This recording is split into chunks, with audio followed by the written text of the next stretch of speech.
Bonjour et bienvenue dans l'Almanach des Faits Célestes pour les commentaires astrologiques pour la période du 12 au 20 août 2026, la première phase de la deuxième lune d'été nord-hiver-sud, qui commence donc par la nouvelle lune qui donne lieu à une Oui, éclipse non, mais je t'écoute, oui.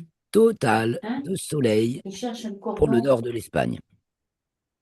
En ce qui nous concerne en France métropolitaine, donc elle va être Il y en partielle, a plus très longtemps. fortement prononcée. Mais Pour je le pense que ça sud-ouest, suffira. il ne restera pratiquement que 3 à 4% de soleil Je cherche, mais il y a peut-être un cordon plus long. visible, un croissant de soleil. S'il te plaît, Christophe, coupe ton son quand tu n'es pas avec nous. Hein. Pense à couper ton son, merci. Voilà, voilà. Et après, tu peux le remettre. Donc, ben voilà, moi, Claire Henrion, chroniqueuse astronomie et astrologue, et Christophe, mon collègue en astrologie et président de notre association Rocastre, hein. Donc, voilà, de semaine en semaine, je vous emmène dans le bulletin astronomique, vous prépare à voir ce que vous allez voir et savoir ce que vous ne verrez pas.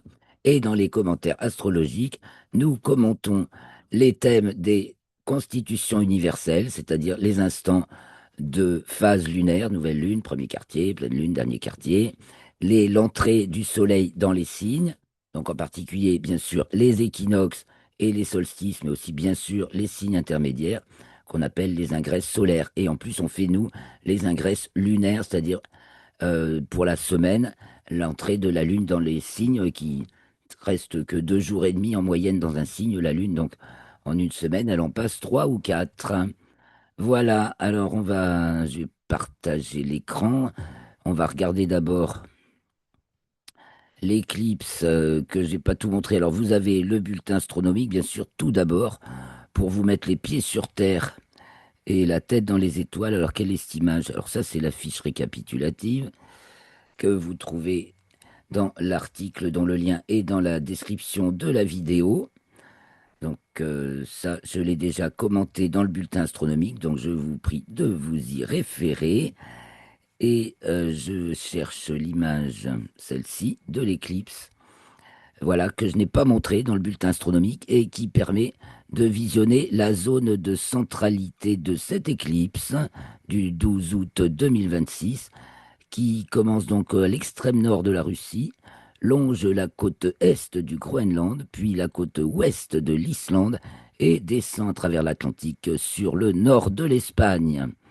Voilà, voilà où c'est qu'on peut voir l'éclipse totale. Et le point où l'éclipse durera le plus longtemps, 2 minutes 18 secondes, c'est pas bien long, c'est là, au sud, non, pardon, à l'ouest de l'Islande. Mais il faut vraiment la pointe ouest. Bon, voilà. Donc on peut aussi se rendre en Islande pour voir cette éclipse, mais c'est un peu tard pour le voyage. Alors maintenant, nous allons nous rafraîchir un tout petit peu la mémoire pour bien comprendre ce qui se passe lors d'une éclipse. Donc vous avez le Soleil, la Lune qui se place pile devant pour une petite zone de la Terre. Vous voyez, c'est le petit cône d'ombre, il est tout petit, qui traverse la Terre durant quelques heures. Et puis la zone de pénombre où on peut voir un petit peu de l'éclipse de manière partielle. Il faut donc pour ça que ce soit une nouvelle lune, obligatoirement, et que la lune soit proche de ses nœuds. Et donc là, c'est son nœud descendant qu'elle passe le 13, jeudi 13 à 11h55. Cette éclipse fait partie du Saros, je ne sais plus quel numéro, mais la précédente était 3 août 2008 en Chine, voilà, de ce Saros. Ça aussi, j'en ai parlé déjà dans les commentaires astrologiques, donc dans le bulletin astronomique, donc je ne reviens pas dessus. Je vais maintenant me mettre sur les thèmes. Donc je l'ai allumé ouvert deux fois. Voilà, donc le thème de la nouvelle lune, localisé bien sûr pour chez moi, avec un méridien qui est le même que celui de Paris, donc au méridien pas de changement. L'ascendant peut varier de 2, 3 degrés, mais là pour tout le monde, qu'on soit dans le sud de la France ou à Paris ou ailleurs, grosso modo, il est en Capricorne pour tout le monde. Oui, bien sûr, je vous ai pas encore remercié, mais je le fais pour vos likes, vos commentaires et vos partages, et vos commentaires avisés qui, encourageants, certes flatteurs, mais souvent, n'hésitez pas à mettre des remarques ou des questions ou des contradictions même, hein. On parle pas, j'arrive pas à parler forcément de tout, ni de manière très précise, et ça peut être dommage. Je crois qu'on parle de beaucoup de sujets à la fois sur le... Bon, ben voilà, c'est le principe un peu de ce petit commentaire astrologique sur ce que ça nous inspire. Puis en même temps, j'essaie de vous expliquer bah, en structure dynamique, hein, parce que c'est un peu ça le psoriasme, c'est étudier la structure dynamique du grand corps vivant qui est le système solaire et comment ça nous impacte au niveau de nos petits corps vivants ici quelque part sur Terre. Donc voilà, le thème astrologique de la nouvelle lune, donc en référentiel relation, et dans les autres référentiels pour le même instant, donc ici en héliocentrique, vue du Soleil, ici pour ma sphère locale, donc horizon, les azimuts, les directions de l'horizon et les hauteurs par rapport à l'horizon, donc au-dessus de l'horizon égale visible, en dessous de l'horizon 0 degré égale invisible. Donc ça permet de mieux comprendre quand on regarde le thème relation. Des fois on ne sait pas trop Pluton est levé ou pas. Alors on vérifie ici. Pluton est quand même pas encore levé, il est encore à 9 degrés sous l'horizon. Et des fois ça peut faire des... Avec Pluton, ça peut arriver qu'il soit ici et déjà levé. Mercure est couché ou pas? Alors on regarde ici. Mercure n'est pas encore couché. Bon, il n'y a pas trop de tromperie sur sur ce thème. Enfin, de tromperie visuelle qui vous amènerait à dire, par exemple, ah, mais Mercure va se coucher, puis en fait, il le serait déjà. Exemple, ça se produit, hein. Donc, ici, le thème astrologique classique, c'est-à-dire, en fait, la sphère locale projetée sur la sphère écliptique, c'est-à-dire le plan Terre-Soleil vu depuis la Terre. Donc ça nous donne, ça nous donne, vu qu'il y a la sphère locale, la direction de l'ascendant pour cette sphère locale à cette heure donnée et du méridien, enfin leur direction dans le plan zodiacal, c'est-à-dire en longitude écliptique. Donc ici, leur latitude par rapport à l'écliptique, au-dessus ou au-dessous du point de vue de la Terre, et ici du point de vue du Soleil. C'est la même chose, mais là, on est toujours dans le plan de l'écliptique, mais du point de vue du Soleil. Donc, et les latitudes, pareil, au nord, au sud. Donc, il n'y a pas, ce qui est au nord est toujours au nord, en héliocentrique comme en géocentrique, mais et ce qui est au sud est toujours au sud, mais les hauteurs, ça forme des angles qui peuvent varier donc.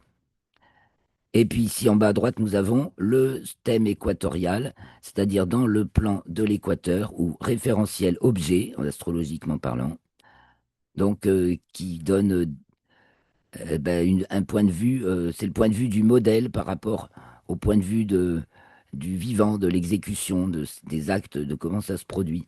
Donc on va noter des petites différences. Les planètes peuvent être dans un signe, enfin même le Soleil et la Lune, dans le plan écliptique, et être dans la tranche d'heures d'ascension droite, 2 heures d'ascension droite, qui remplace les signes. Enfin, c'est le préalable des signes, si vous voulez. C'est comme les lignes du cahier dans lesquelles on va écrire.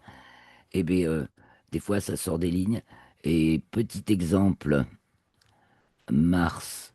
Ben, Mars est arrivé, Mars, du point de vue équatorial, est déjà bien entré dans la tranche équivalente à celle du cancer, soit 6 heures, 8 heures d'ascension droite, et vient juste d'entrer en cancer du point de vue écliptique. Et d'ailleurs, tiens, on va commencer par ça, parce que Mars, au carré, double carré de Vénus opposé Neptune. Alors Christophe, et puis en plus c'est en 8, 2-8, la pluie revient, hein. Alors pourvu qu'il fasse beau pour l'éclipse, et après ça risque, ça pourrait être arrosé, puisqu'on a Vénus, donc qui est entré en balance il n'y a pas longtemps, qui forme donc un cerf-volant, avec nos 3 planètes de transcendance, qui forment cette jolie figure depuis début 2024, et qui est pour moi la protection céleste, hein. Et Vénus annonce un renversement, enfin voilà, il y a un alter ego. La nouvelle lune, donc, faut la commenter, elle.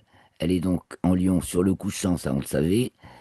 Donc maison 7 avec Mercure et Jupiter, toutes nos petites affaires et nos grosses affaires, qui sont bien le pivot le plus... le plus épais, le plus dense de cette figure. Détente de l'opposition Vénus-Saturne et un peu Vénus et Jupiter. Ah, et Jupiter-Neptune. Non. Mais alors, on a un trigone Mercure-Neptune et un trigone Jupiter-Saturne. Oui, ah bah oui, on a aussi un trigone Jupiter-Saturne. Et qui est appliquant, donc qui va être de plus en plus efficace en signe de feu, donc Bélier pour Saturne et Lion pour Jupiter, donc l'énergie, hein, le principe de l'énergie, l'action de l'énergie, c'est on va bouffer du top 7 là. On est remonté à bloc. Et il va se passer plein de choses, plein d'initiatives spectaculaires. C'est ça aussi, Mercure, Jupiter en Lion. Puis c'est gros, hein, enfin. Bon, on va voir le grand spectacle de l'éclipse. J'espère qu'il va pas être gâché, Mercure. Il faudrait pas qu'il nous le gâche par des couvertures nuageuses. La période est devenue orageuse, hein, comme vous l'avez remarqué. Et donc ce Mars qui entre en Cancer sur la pointe de la maison 6, au double carré de Vénus-Neptune, pourrait nous amener des gros abados, hein, de temps en temps. Qu'en penses-tu, Christophe, de ce point de vue météo? Alors, je pense que Vénus Balance va faire quand même du beau temps, Ah ben ça peut être un facteur de beau temps. Alors elle puisque c'est le détend. signe qui l'emporte sur la maison. Ah ouais, Euh, ouais, mais oui. Il y a en 8, ben évidemment oui, orageux, orageux. Et oui, c'est en en 8, rageux, hein. oui. 8 avec Vénus et Neptune. En 8, ok, c'est des signes secs, Balance et Bélier. Bon, ben, il y a bien déjà Pluton, alors ascendant à l'ascendant, donc en Verseau, l'ascendant est Capricorne, c'est quand même sévère. Nous avons Pluton qui renverse beaucoup de choses, et qui nous plonge dans l'inconnu, sauf sauf s'il s'agit de la connaissance, voilà. Donc on va partager. Ah ben il y a aussi ce fait de partager cette connaissance. Là, je pense à tous mes collègues animateurs astronomie. Là, on va la partager, notre connaissance à fond. On est tous à fond de calme. Même chez nous, Loïc, il va être sur une autre manifestation d'observation de l'éclipse, tellement on est sollicité là. Bon, mais c'est tant mieux. Ça, beaucoup de monde qui s'intéresse à observer à observer les phénomènes célestes. Ça, c'est chouette. Donc, qu'est-ce qui se passe d'autre? Le grand cirque, bien sûr, du gouvernement. On va voir un petit peu ce qui se passe, hein. Normalement, il devrait plus y en avoir pour longtemps. Et ce Mars en cancer, là, c'est le grand truc qui tombe à l'eau, quoi. Au double carré, Mars entrant en cancer au double carré de l'opposition, Vénus-Neptune. Il y a beaucoup de choses qui vont être brisées. Parce que Mars en cancer, Mars, ça va casser en deux quelque chose. Un gros bloc cassé en deux. Je voulais en parler de ça la semaine dernière, j'ai pensé après. Alors, en héliocentrique, un petit coup d'œil, Vénus, en Capricorne, à la bobo. La Terre est pas très à l'aise non plus. En Verseau, c'est tendu avec Neptune et avec Saturne. Enfin, ouais, surtout avec Neptune et Vénus encore. C'est des grandes eaux. On dirait qu'il y a et voilà, les grandes eaux qui vont éteindre les feux. Alors, on a les feux d'un côté et les eaux de l'autre. Bon, les incendies sont éteints déjà. Dieu merci. Et puis, ah oui, alors la grosse surprise en hélio aussi. Attention, préparons-nous à quelque chose de renversant.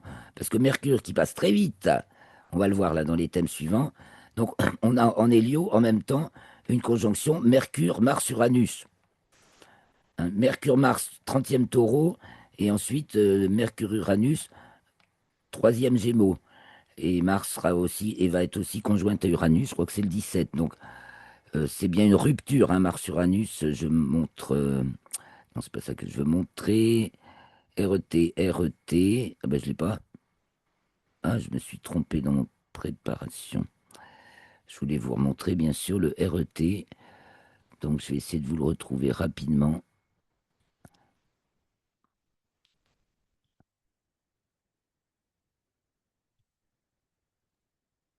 Et donc, c'est là. Ah bah si, c'est dans Eclipse, oui, ok. C'est la suite de ça. Ah, ça veut pas, ça veut pas. Ah, ça veut pas. On va y aller autrement. Ah, il veut pas m'en montrer une autre. Ni comme ça, ni comme ça. Alors, tant pis, j'y retourne comme ça. Voilà, donc mon RET, le module logique de Jean-Pierre Nicolas, astrologique et universel, valable pour tout corps vivant branché sur le secteur système solaire au moins. Donc, le niveau représentation de l'unique, le niveau existence du duo de L de l'existence et le niveau transcendance du multiple inconnu. Donc, ça se traduit en puissance de 2. 2 égale 2 puissance 0, niveau représentation, ça fait toujours 1. On va plaquer quelque chose en 2D, une image, une représentation, un, un symbole. Voilà. Mais ce n'est pas la chose elle-même. La chose elle-même, c'est le 2 puissance 1, bien sûr, égale 2. Ben, c'est moi et l'univers, c'est ce qui se manifeste, qui semble en tout cas se manifester à l'extérieur de moi, cette dualisation qui fait qu'on existe à chaque instant. Ça change, c'est le temps présent. La représentation nous tourne vers le passé, c'est quelque chose qui s'est déjà présenté. Et la transcendance nous tourne vers la multiplicité des possibles, et donc l'inconnu. Comprendre les lignes de temps qui sont par Neptune, et on en sélectionne une par Uranus. On multiplie, on diffuse une information par Mercure, on l'incarne par Vénus. On éprouve l'existence avec Saturne, et ensuite on manifeste la transcendance avec Neptune. On représente l'existence avec Jupiter. Donc un corps qui se forme, ben, voilà, prend un nom, une image, un symbole et devient une entité. Donc ça peut être, c'est gros, ça assemble des individus, ça forme un groupe, donc une nouvelle entité. Je reviens sur les thèmes. Donc on en était toujours là. On va aller voir ce qui se passe après. Donc ça nous dit, voilà, tout ce qui se passe, Mercure-Jupiter, donc un gros partage là, moi je vois bien le partage de connaissances. Pluton, c'est vraiment la connaissance de l'astronomie, ça en fait bien partie, surtout bien sûr en Verseau, et voilà des démonstrations. Et donc cette nouvelle lune, aussi en 8, qui fait, elle, juste un aspect à Saturne, donc Soleil et Lune sont trigones à Saturne, et demi-carré à Vénus. Au niveau des figures représentatives, il y a toujours un petit truc qui coince, hein. Ils sont pas dans, ils respectent pas l'ordre du, du père et de la mère. Alors, on va aller voir plus loin ce qui se passe dans la semaine. Je suis allé trop loin. Le 13. Non, c'est pas ça. Ah, mais ça veut pas fonctionner aujourd'hui, c'est bizarre. Attendez, je vais fermer ceux dont j'ai plus besoin.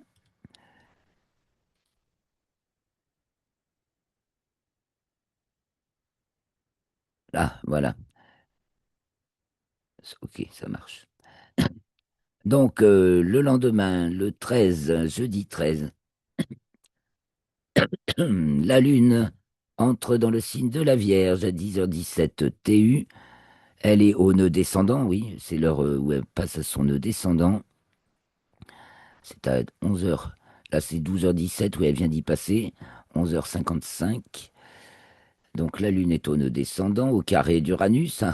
Au nœud descendant, c'est ce on va enterrer. Alors on a une figure en forme de pyramide magnifique pointée sur Uranus. Il y a de la révélation là dans l'air, hein. Et puis alors c'est avec la pluralité uranienne. Alors vous avez remarqué, on va avoir plein de lancements spatiaux aussi cette fin de mois, plein d'événements spatiaux importants avec la future tentative du Starship de revenir directement sur Terre à son port. Et puis qui c'est qui va faire encore des trucs extraordinaires? Sylvia Deneau qui va sortir dans l'espace. Et puis encore, bah, vous referrez à l'article et à la vidéo précédente pour ces événements. Alors, on retrouve pour l'entrée de la Lune en Vierge qui se passe en pointe de maison 11. Ça va former des... On dirait qu'on creuse nos niches là, hein. Il y a des niches qui se creusent. Des... Alors il y en a qui s'enferment dans leur niche, il y en a qui se protègent peut-être. Alors est-ce qu'il pleut? Là, je crois pas. Non, il fait sec là. Sûrement, l'ascendant est en balance. Dans l'axe de 8, il n'y a que Uranus en Gémeaux. C'est plutôt bien sec, à moins que justement la Lune en Vierge n'amène un petit peu de fraîcheur, quelques gouttes. Mais c'est pas le moment que ça tombe gros, je crois pas. Et Mars en Cancer fait toujours sa double opposition à Vénus, opposé Neptune, mais fait aussi un petit sextile à la Lune. Ah ben, ça va surtout le booster. Bah si alors, au niveau Là, de l'eau. mais la pluie, là, non? Ouais, peut-être bien finalement. Non, parce que tu as les indicateurs de l'orage. De toute façon, c'est très Oh, les orageux. orages. Les Oui, c'est. températures montent fort Ouais, et oui. ensuite Ah l'orage oui. arrive. En tout cas, on en a déjà eu. Là, Il deux va y gros avoir. orages. Mais là, il va y avoir une focalisation de la température, là. Une focalisation sur la température. Ah, C'est ah, la mais là, 11. le nœud nord sur l'axe 5 11. Ouais, L'axe des ouais, nœuds. ouais. Non, c'est le nœud sud. Enfin, oui, le nœud nord est ici, oui. Oui, non, mais l'axe des Oui, nœuds. l'axe des nœuds, problème. Alors, on va parler du climat, les amis. En tout cas, ça va être une question nodale, justement. On va enfin vraiment parler du climat. C'est quoi qui nous réchauffe artificiellement? Voilà, c'est essentiellement les épandages de produits dans le ciel qui, qui créent un vrai effet de serre toxique. Et ça suffit, quoi. Donc, il y a peut-être des voix qui vont s'élever. Évidemment, j'y mêle un peu la mienne quand je peux. Mais ouais, on va parler vrai. On va parler vrai, dit Pluton en 4. C'est tant mieux. Et puis Mercure, Jupiter, justement, amplifie. Il y a des voix, il y a de l'amplification des messages avec Jupiter en Lion. Ouais, il y a des messages qui vont passer, qui passaient peut-être pas jusqu'à présent. Et puis cet Uranus en 8, donc il fait carré à la Lune, ce qui fait être la contradiction qu'amène. Ça, c'est sec, mais ça, c'est. On va rentrer dans quelque chose de plus humide. Alors allons voir. Plus loin, en Hélio, pas de changement de notable. Mercure a doublé Mars et Uranus, ok, comme on en a dit tout à l'heure. Le Donc ça, le 13, mais pourquoi ça ne veut pas passer? Ah, là ça va trop loin. Le 15, la Lune entre dans le signe de la Balance. Elle ne veut pas me grossir maintenant, c'est bizarre. Elle est culminante, à l'heure où elle entre en Balance et opposée à Neptune qui est au fond du ciel. Waouh, waouh. Bah là c'est de... Oui, ça fait penser à de l'eau. Sauf qu'elle rentre en Balance avec Vénus, mais c'est en 10, et que c'est toujours opposé à Neptune et à Saturne, avec Uranus qui vient de se coucher en Gémeaux, l'ascendant Sagittaire et Mars en Cancer. Tout, à nouveau seulement tensionnel, toujours sur la même opposition qui est renforcée par la Lune. Alors je ne sais pas s'il va faire très beau pour cet ingress lunaire en Balance. Jupiter, Mercure en Lion ont l'air de vouloir faire de l'orage. Franchement.